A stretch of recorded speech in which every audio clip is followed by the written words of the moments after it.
Amigos, lo prometido es deuda. Estamos con el doctor Carlos Pita. Es tiempo de nuestro análisis en materia de política internacional. Y hoy nos preguntamos, en una América Latina donde hay diversos modelos, especialmente de la izquierda, y sobre todo un eventual viraje hacia políticas más conservadoras, de centro-derecha, mirando lo que es el mapa de nuestro continente, pero sobre todo el mapa ideológico. Carlos, es el fin de aquello que en algún momento se llamó la familiaridad ideológica, sobre todo de los partidos conocidos como progresistas. Hay un cambio, hay una transformación. ¿Qué ha pasado en nuestro continente desde la última década hasta este presente? Sin duda alguna, Leonardo, que los amigos y las amigas oyentes coincidirán en que lo de las familias ideológicas es un término complejo y muy difícil de aplicar a la realidad. Hermanos que se llevan muy bien o muy mal, primos hermanos que se llevan mejor que los hermanos, y así sucesivamente. En la familia puede haber de todo. Sin ninguna duda, en lo que es el inicio grande, de 2 lustros y medio por lo menos, del siglo XXI, de nuestro siglo vigente, hubo una cantidad de gobiernos progresistas en el continente que generaron un marcado cambio de la situación de las sociedades de América Latina. Ahora, de allí a decir de que son gobiernos progresistas porque se parecen mucho entre sí en sus políticas, en sus programas, en sus concepciones ideológicas, hay una distancia. Pensemos no más en que uno puede perfectamente comparar un gobierno de Michelle Bachelet en Chile con un gobierno del doctor Tabaré Vázquez en Uruguay. Pero es muy distinto eso al gobierno de Evo Morales en Bolivia, como también al gobierno de Correa en Ecuador, como al gobierno del difunto comandante Chávez en Venezuela. Vemos que hay una gama muy diversa de gobiernos llamados progresistas, que es un término bien abarcativo, pero en donde encontramos ideologías y políticas públicas radicalmente diferentes en algunos puntos y coincidencias en otros. Es decir, no hay una sola izquierda, Carlos, hay más de una. Hay adaptaciones naturales a lo que es cada país y cada parte de la región del continente. Uno piensa, Venezuela tiene un modelo, Ecuador tiene el suyo, Bolivia una realidad pluricultural muy diversa a estos dos, Chile y Uruguay más parecidos, pero también con escenarios distintos. ¿Cómo podemos amalgamar eso? Hay una sola corriente, hay muchas izquierdas, hay diversos modos de interpretación para capturar y captar las necesidades de la gente y darle respuesta. Hay diversas izquierdas, sin ninguna duda lo hay. El factor común sería la apuesta por la distribución y por la igualdad mayor posible. En ese sentido hay que reconocerlo. Es un dato de la realidad el hecho de que nosotros tenemos a una América Latina después del ciclo progresista con mucha menos desigualdad, con mucho menos pobreza y con mucho menos indigencia. Pero las diferencias se notan y mucho. Y en cada sociedad la realidad impone políticas diferentes. Bolivia, por ejemplo, para poner un extremo de diferencia con lo que sería la sociedad uruguaya.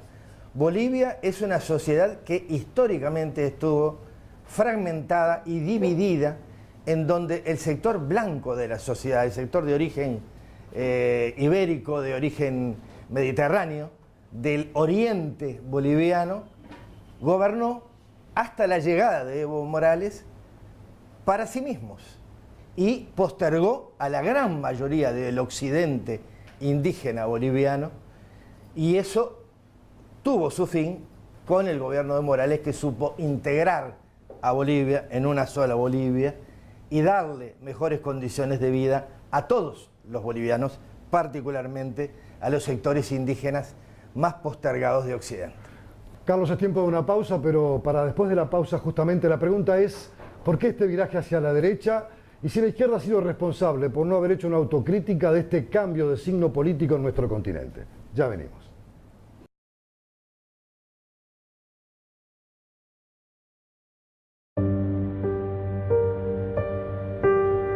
Ni ganar menos que los varones por hacer el mismo trabajo. Ni más desempleo que los varones. Ni hacer el 70% del trabajo no pago. Ni menos representación parlamentaria. Ni menos representación política. Ni menos protección real para los embarazos adolescentes. Ni víctimas de violencia solo por el hecho de ser mujer.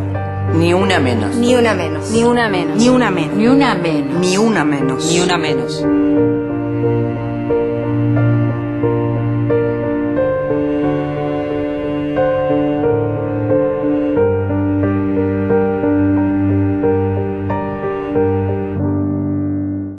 El empresario usa y va del correo uruguayo que le permite autogestionar todos sus envíos. En cambio, el empresaurio, no. Además, sigue los paquetes con la aplicación. Ahora, el empresaurio, no. El empresario imprime sus etiquetas desde la web y su sistema de gestión se integra perfectamente con el de AIBA. Y el empresaurio, obviamente, no. Para actualizar y mejorar tus procesos, usa AIBA, la herramienta del correo uruguayo que te permite gestionar tus envíos desde cualquier dispositivo. El correo uruguayo llega hasta donde quieras. Mis padres vinieron de vacaciones en 1984. 9 meses más tarde, en Oaxaca, México, nací yo.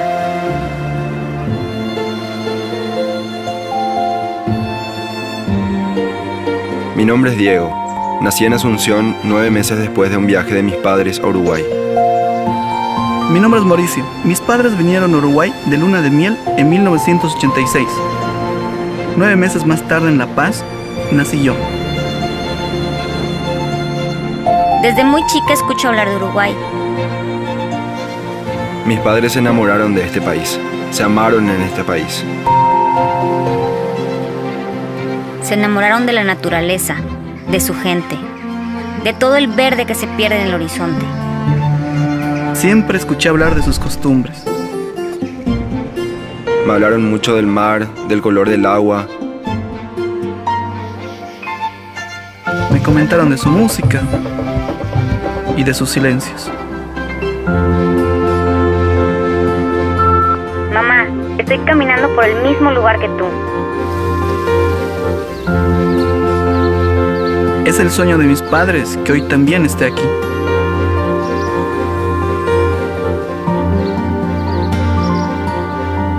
Hoy estoy acá, en el lugar donde me concibieron, y puedo decir, yo también soy uruguayo. Yo también soy uruguayo. Yo también soy uruguaya. Descubre tu país. La energía eficiente empieza por elegir el plan más eficiente. Los Fernández pagan lo mismo de electricidad que los González. La diferencia es que los Fernández compraron aire acondicionado y se sumaron al plan Más Confort, mientras que los González... Me parece que me estoy deshidratando. UTE presenta el plan Más Confort. Toda la energía adicional que consumas respecto al mismo mes del año 2016 la pagas a mitad de precio. El futuro es eléctrico. UTE te acompaña. Descubrí tu tarifa más conveniente. UTE, la energía que nos une.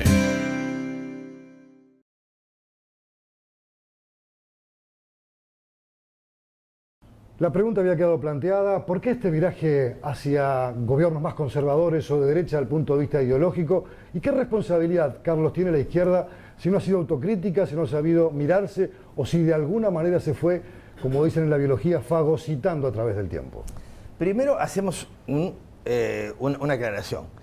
Estamos en un péndulo hacia gobiernos de posiciones conservadoras, muy distintos entre sí, con una salvedad notoria de la que ya hablamos con los amigas y amigos oyentes, que es la histórica victoria de la izquierda en México, el país de la economía más grande de la América Latina, que empieza ahora el 1 de diciembre, su gobierno, y con un Uruguay en donde nadie puede pronosticar que tiene por qué no haber una continuidad progresista. Haciendo esta salvedad, yo creo que hay países en donde ha faltado autocrítica notoria. Un ejemplo de ello es Venezuela.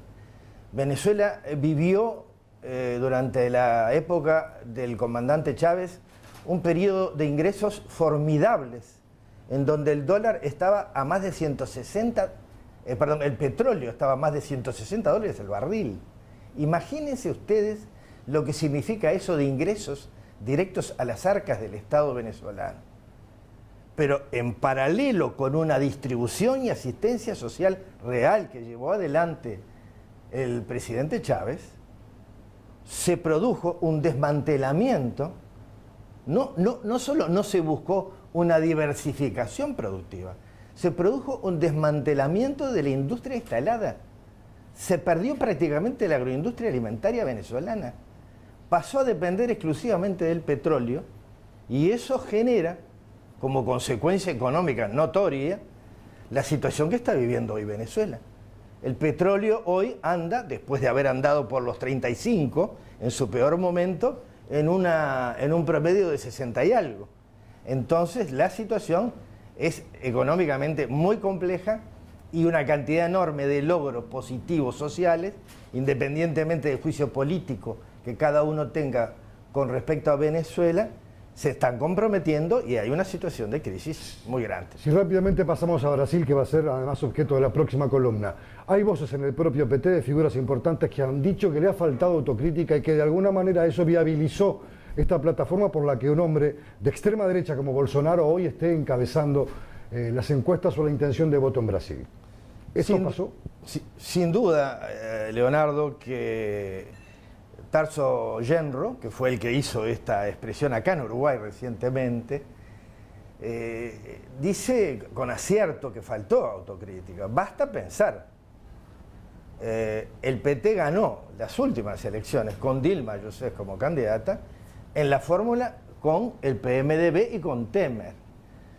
De alguna manera yo señalo esto porque sería algo así como si el Frente Amplio para ganar el cuarto periodo se aliara con Bordaberry. Tiene que haber una autocrítica, no la ha habido. Si el sistema de gobierno de Brasil era complejo cuando Lula asume su primer mandato con una votación extraordinaria y había elementos complejos de intercambios inadecuados entre el sector privado y el público en las licitaciones y para obtener gobernabilidad en un Congreso que ya era tan fragmentado. ¿Por qué no se hizo un esfuerzo pero muy fuerte, intenso y denodado para cambiar esa realidad?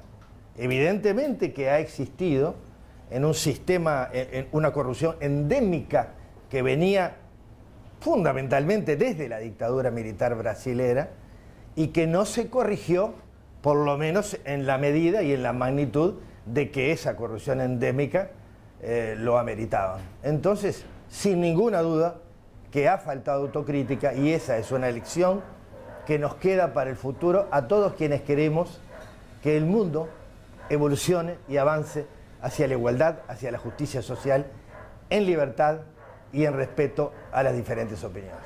Muy bien, Carlos, hasta aquí esta columna internacional. Seguramente en la próxima entrega Brasil seguirá siendo un poco el centro del enfoque, del análisis, ya prácticamente sobre la llegada de la segunda vuelta electoral y qué nos deparará este gigante del continente y un gigante en el mundo. Será también parte del próximo análisis del doctor Carlos Pita.